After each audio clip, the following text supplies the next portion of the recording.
Brilyn Hollyhand, we talked about before, is the full manifestation of a phenomenon that is freaking me out a little bit, which is these MAGA influencers a little bit too quickly and a little bit too giddily going, I'm the next Charlie Kirk, me.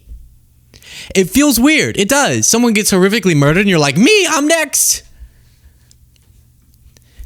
Days after you're scheduling your, it's not literally titled this, but the next Charlie Kirk tour, it just, something feels a little off, a little opportunistic, a little self-serving. But this story got even crazier, and I'll tell you about that here in a second, where now Turning Point is having to say, hey, Brilyn Hollyhand, you're not doing a Turning Point tour. Because he was kind of trying to give that energy, like, I'm sponsored by Turning Point, so practically, if you loved Kirk, you have to come see me speak. But this was the video that originally went viral. We have compelling evidence to believe that he was made in a lab to be just a GOP influencer, I guess. Look at this. What's up, America? Brilyn Hollyhand here, about 30,000 feet up.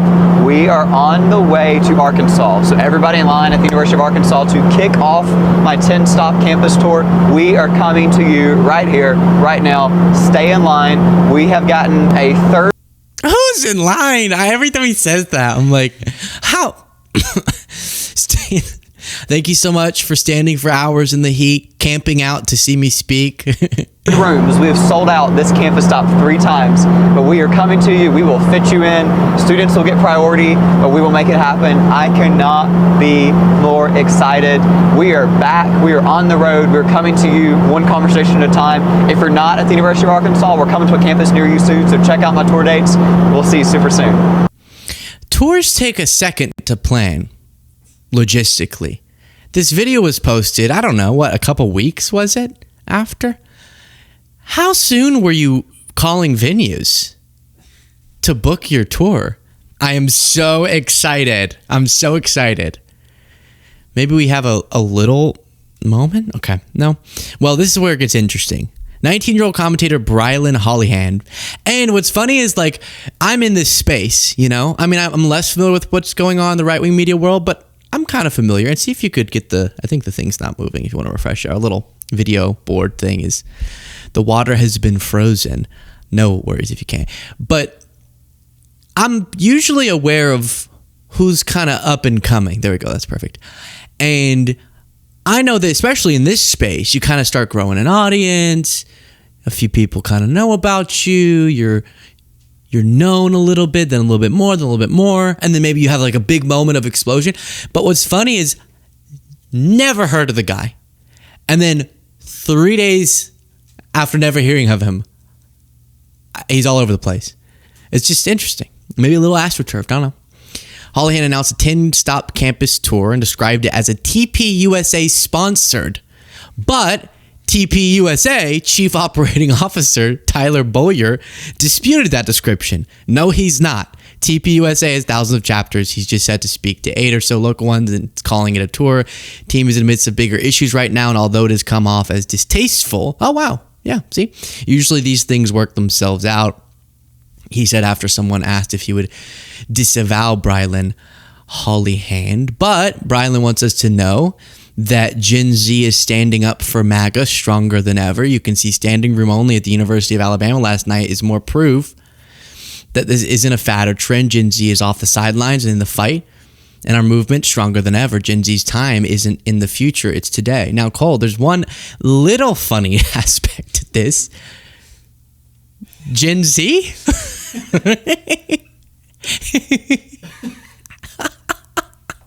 MAGA. MAGA. Podcast listeners, that was weird. Podcast listeners, you might be able to guess, but as we zoom into the photo, I don't know, I haven't seen their IDs, but a lot of the people look a little bit older than Gen Z, and there's some younger people you can see there in the front, but that is so funny. Gen Z's off the sidelines, and it's just cool. So there's that, and then this is kind of cringe, but during one of his conversations what happens if you try to be a MAGA influencer. And maybe this is somewhat true on the left too. I haven't experienced this so much. We recently did a live show and this wasn't really an issue, but what happens in the modern GOP is if you're kind of up and coming, especially for younger MAGA voters, some of them have found wild ideologies I didn't even know existed. And a lot of them, my point is, are more far right than the influencers, because the influencers are, in some cases, being propped up to be kind of a mainstream Republican. And so their financial supporters or whatever are just wanting to be a little bit more middle of the road.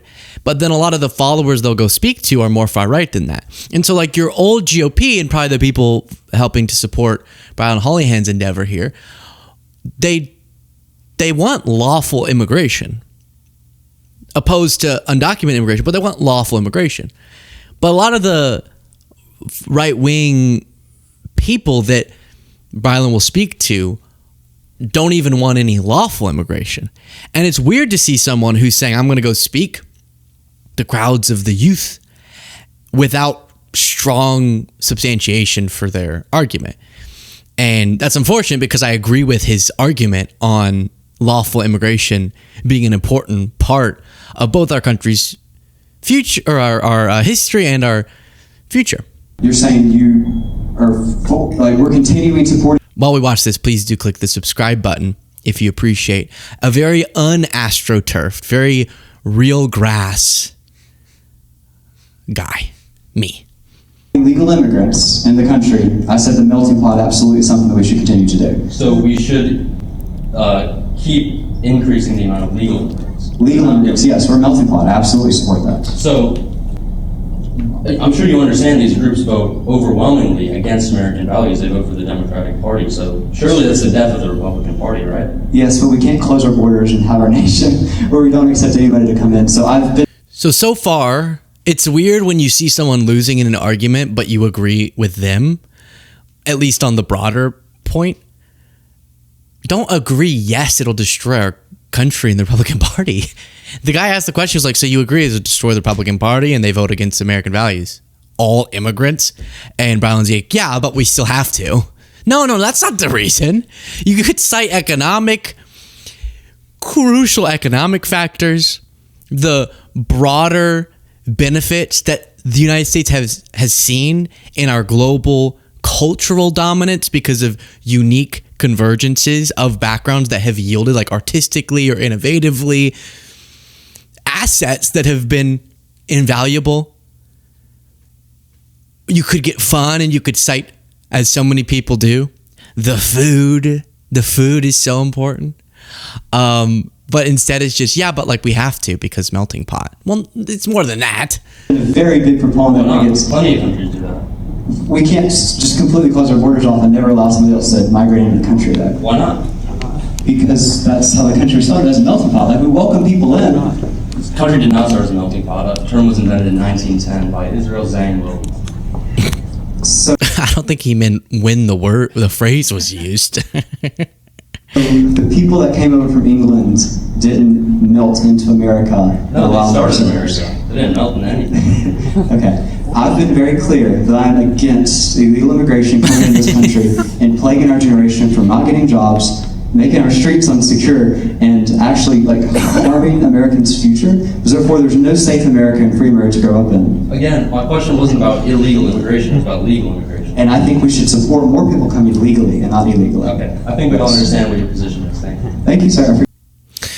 Oh, because again, I mean, whenever someone's bringing that argument, you want to disconnect from what are beautiful phrases. Like, I love the melting pot idea. It's beautiful. But make sure that you make it a little bit more empirical. And knowing that he's going to get asked about immigration, he should prepare what are undeniably strong facts about the economic dominance that the United States has created, in part because of immigration. And all of the, on one just really basic level, there's population, but it's way more than that. And the different backgrounds and kind of American idea of wherever you come from, whatever your background is, if you'll commit yourself to certain principles and then just go get it. You've seen immigrants at the center of wildly innovative, wealth-inducing, world-changing projects that have been based in the United States because of immigration.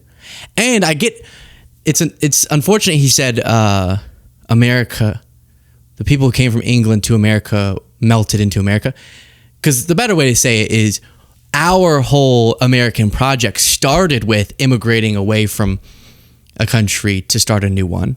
And then what ended up fleshing out the identity of America as it grew was people immigrating and people who had been there for a little while reproducing.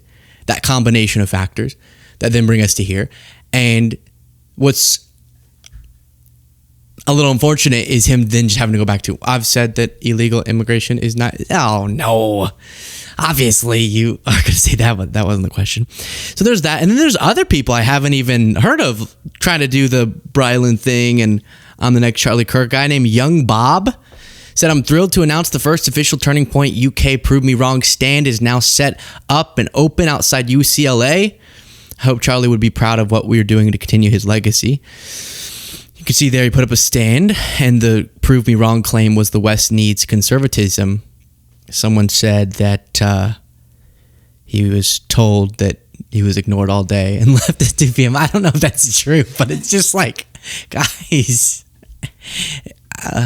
especially the Brilyn one with him falsely claiming his tour was endorsed by DPUSA and going, I'm continuing the legacy. It's too self-serving. It is. And maybe he could win over more popularity by making videos like this MAGA politician. I am America first, not benefiting my purse. I never sell out the people to raise my net worth. The Second Amendment is there to always protect my first. A better rapper than Lupe, and I don't even have to curse. Let's keep the American dream alive and put an end to all lies. BLM raised billions, and what did they do for black lives? Politicians promise you the whole world, then they backslide. What happened to Hunter's laptop? You know I'm always strapped up. Gun rights are women's rights. Feminists been stole a lie. You can mess around and find out. Play stupid games, win a stupid prize. God bless the whole USA, even the ones who hate me. I'm still fighting for you today, and no super PAC paid me. America first, America first. So, the young generation of politicians is getting innovative. Very exciting stuff going on. I actually do, on a serious level, fear. I know we're in a bad era right now, and the modern Trumpism is really frightening. Some of what I'm seeing coming out of younger Trumpism, like younger MAGA, is a little bit even more concerning somehow. And that particular individual, I'm forgetting her name, but was the one who did Here's a Solution to Illegal Alien Migration or something, and it was just her shooting a dummy of somebody. Like, psychotic stuff.